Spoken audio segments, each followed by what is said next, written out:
Kayo na yung matayan, tapos hanggang ngayon nahihirapan pa rin kayong kausapin yung MMDA. Doon pong verbal instruction si Director Martinez sa mga supervisors na bawal talagang i-deploy ang mga senior citizens na street sweepers sa mga hazardous area. Kapag may mga street sweepers, body-body system sila. Alam nila si ma'am, may sakit po daw ito at nanga-insulin, mag-isa po siya doon sa ibabaw ng Ayala Tunnel. Hindi makatarungan ang ganitong klaseng estilo na kung saan merong head na magpapadala ng isang tao na may pre-existing condition tapos hanggang ngayon walang maisasagot yung maayos yung MMDA. Ang reklamo mo sa amin, may nangyari sa iyong nanay kung saan siya ay nagtatrabaho sa MMDA, tama po ba?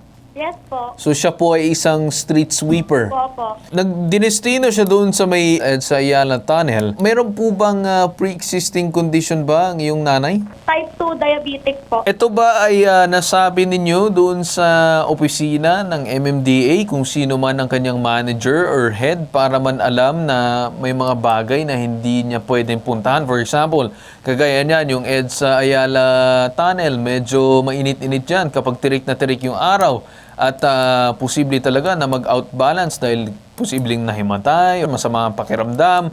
Nabanggit ba ito dun sa opisina ng ating MMDA? Yes po, sir. Kasi nung pagkapasok niya na po noon, nagpasa na rin po siya ng mga medical records niya po. Okay. Alam po nila. Nung pinasa yung record, then dinestino siya doon sa may EDSA? Tama po ba? Parang ano po, kasi Thursday po siya noon pumasok, yun po yung pinasa niya na yung mga medical records. Tapos ayun po, Friday, doon na po siya in area po. Doon siya in area, mga ilang araw nakalipas pagkatapos i-submit itong mga medical records. Mga one day po yun. Na-review ba ng tinatawag natin na opisina ng MMDA itong records ng nanay mo? Hindi ko lang po sure, sir. Kasi ang pinagpasaan lang po ni mama is yung sa visor niya po ata. So pagkatapos mapasa siya ay na-destino doon, it just so happens may nangyaring hindi maganda sa iyong nanay, baka related sa kanyang pre-existing condition. Anong naging sagot ng mismong MMDA dito sa nangyaring insidente? Sir, yung na-aksidente po si mama, nagpadala lang po sila ng tao po dun sa may ospital po. Parang may tumatawag lang po dun sa pinadalang tao, tapos nakakausap po kami. May nakuha ba kayong kahit anong tulong financial na nanggaling sa mismong opisina ng MMDA? Meron po, sir. Personal po siya from kay Director Francis. Bali, 55K po yung nabigay niya po. Tapos yung kay Ma'am Carol naman po, 20K po. 20K. So total 75,000 na naitulong nilang personal sa inyo. Ngayon naman, meron ba mga benefits or benepisyo ang iyong nanay dito sa nangyari? Yung sinasabi po nila sa amin, yung sa pro-life daw po ni Mama. Mhm. Tapos yung sa GSIS po. Tapos sa may pag-ibig din po ata. Mhm. So anong nangyari, ma'am? Kung tumutulong naman sila para dun sa mga benepisyo ng nanay mo, and then nakikipag-usap naman sila, tumulong sila ng financial, mahigit 75,000, ano po ba ang inilalapit ninyo sa amin ngayong araw? Anong gusto ninyong malaman or anong gusto ninyong gawin? Yung gusto po namin malaman, sir, kung sino po ba yung dapat managot. Kasi namatay po doon. Tapos inarya po siya ng supervisor niya po doon, knowing na kakagaling niya lang po sa sakit, tapos senior pa po siya. So sa inyo, you're demanding accountability sa kung sino man ang head na naglagay doon sa nanay mo, doon sa poste, doon sa may mismong EDSA, knowing na merong kondisyon ng nanay mo. Yes po. Ma'am, matanong ko lang, no, for this instance, kasi may lumapit po sa amin yung anak, si Jeremy Zafra, yung kanyang nanay po. Po ang nangyari dito sa base sa pag-iimbestiga ng ating pulisya? According sa po doon sa ating witness na nakita doon po sa area, vinalidate naman po niya na mag-isa at that time si ma'am nung nahulog. So na-extinguish na natin yung criminal aspect po doon. Ngayon, nagtanong po ako dahil vendor po, hide na lang natin yung identity ng vendor, niyari daw po pala, ugali daw po pala talaga ng MMDA dyan na kapag may mga street sweepers, body-body system sila. So at that time, nagtaka yung vendor na yon na alam nila si ma'am, may sakit po daw ito at kaka-inject lang that time ng insulin, mag-isa po siya doon sa ibabaw ng Ayala Tunnel. No? So, sabi niya, ma'am, nagtaka po kami doon, ba't mag-isa siya that time? Nakikita naman po kasi namin, body-body sila. So, yun po. Nung nangyari po yun, sigurado ka ba na bago opo ma'am, tapos mga ilang minuto lang, nagulat na lang ako, nagkakagulo, may nakita na, nasa baba na siya, nahulog na. So sabi ko po, doon pa lamang po, nalaman ko na meron pong admin at saka po negligence yung kanyang, kung sino man po yung team leader. So what Tama. I do, what I do is nag-request po ako sa MMDA, binalidate ko yung sinasabi nila ma'am na team leader niya. At saka po, CCTV. Wala po kasing CCTV daw dun sa area. Nag-feedback na po sa akin ng MMDA Metro Base. Ang kulang na lamang po is yung validation kung totoo po na itong tao na ito na binanggit nila sa akin is the team leader. Yun po. Yun na lamang po sir ang inaantay ko para po ma-close ko yung aking investigation as to the criminal liability. Pero hindi naman po natin pwedeng sabihin na wala ng civil aspects at saka negligence.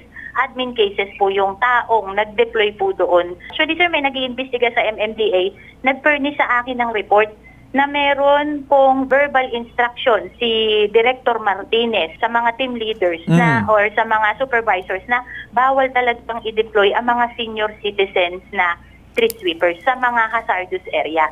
Meron po akong dito, minutes of meeting na ibinigay sa akin ng nag-i-investigate po sa MMDA. So I have my references na po. Kulang na lamang po yung iba pang detalye tungkol po doon sa supervisor at saka yung team leader na sinasabi nila. As per your knowledge, meron talagang pagko-conduct ngayon ng investigation ng MMDA. Tama po ba? Opo, meron po. Nagbigay po sila sa akin ng papeles, minutes of meeting po.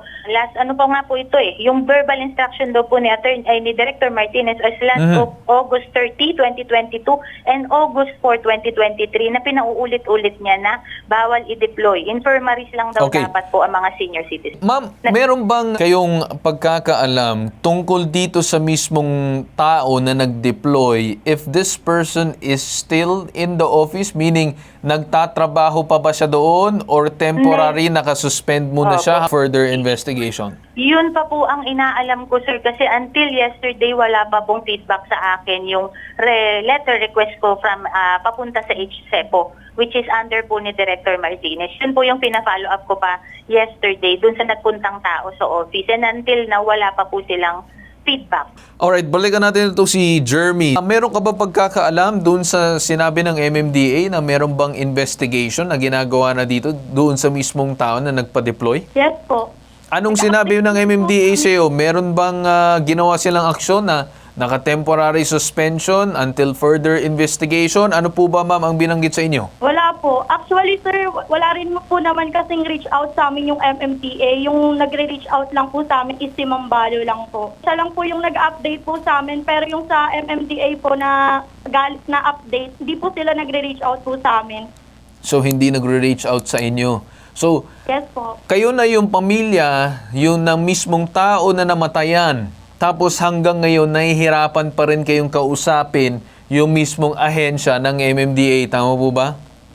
Yes po. Yes po. Ganito na lang aking panawagan dito sa mismong MMDA or Metropolitan Manila Development Authority na sana naman, unang-una, meron kayong statement dito na kung saan ay tumanggi kayong sumagot dito sa aming programa dahil under investigation. That's no problem kung under investigation pa ito. Pero the fact na yung mismong anak ng tinatawag natin na street sweeper ninyo hindi makakuha ng tamang sagot kung ano ba talaga ang gagawin ninyo, then I think it should be na dapat sumagot kayo sa aming programa the next time. Hindi makatarungan ang ganitong klaseng estilo na kung saan merong head na magpapadala ng isang tao na may pre-existing condition tapos hanggang ngayon walang maisasagot yung maayos yung MMDA. Kung tinemporary suspension ba yung tao, nirelieve ba siya until further investigation, ano ba ang ginawang pananagutan ng mismong tao? Kasi hindi lang naman dito yung pinag-uusapan kung yung tulong, kung magkano ibibigay, bagkos ano ba ang gagawin doon sa tao that has the responsibility pagdating doon sa mga pagpapa-deploy ng mga street sweeper. Gagawa kami ng hakbang na makakapag-follow up and do a part 2 on this kasi hindi ako natutuwa sa ganitong klaseng estilo na kung saan ay namatayan na ngayon tao na iniisip nyo tulong-tulong na ibibigay. Pero walang gagawin na maayos na hakbang or i-inform siya kung anong hakbang na gagawin ng MMDA aside na iimbestigahan. Kasi baka mamaya yan ay kagaya ng iba natin mga narinig na ahensya na nai-reassign lang, reassign, pero tuloy-tuloy pa rin ang kanyang pagtatrabaho dun sa tinatawag natin na ahensya. Once again, MMDA is under the government na kung saan public service sila, mga public servant. So, isn't it dapat na kung merong inquiry such as this, dapat sila ay magsasabi at sasagot. Even if it's under investigation, I'm not saying na ma-i-influensya namin yung investigation because yung mismong tao na naapektado, gusto lang niya makakuha ng sagot, hindi pa rin siya nakakuha ng sagot hanggang ngayon. So, Ma'am Jeremy, andyan pa kayo? Po. Ang ginawa lang namin, ma'am, for today is initial investigation para alamin lahat ng detalye, and also nagpapasalamat din ako dun sa police. Very much cooperative at nanggaling na din dun sa mismong police na may problema itong MMDA. Ma'am, with that said, no, kami nagpapasalamat dito sa pagbibigay nyo ng pahayag dito sa aming programa ngayong araw, pero hindi po nagtatapos dito. Magkakaroon tayo ng part 2. Gagawa namin ng paraan na dapat sumagot ng MMDA sa issue na ito because it's not just a simple street sweeper may nangyari bagkus meron negligence at kapabayaan dito. Okay po, ma'am? Okay po. Okay. So with that said po, ma'am, maraming salamat. Babalikan po namin kayo for the part 2 ng sumbong na ito. Okay po?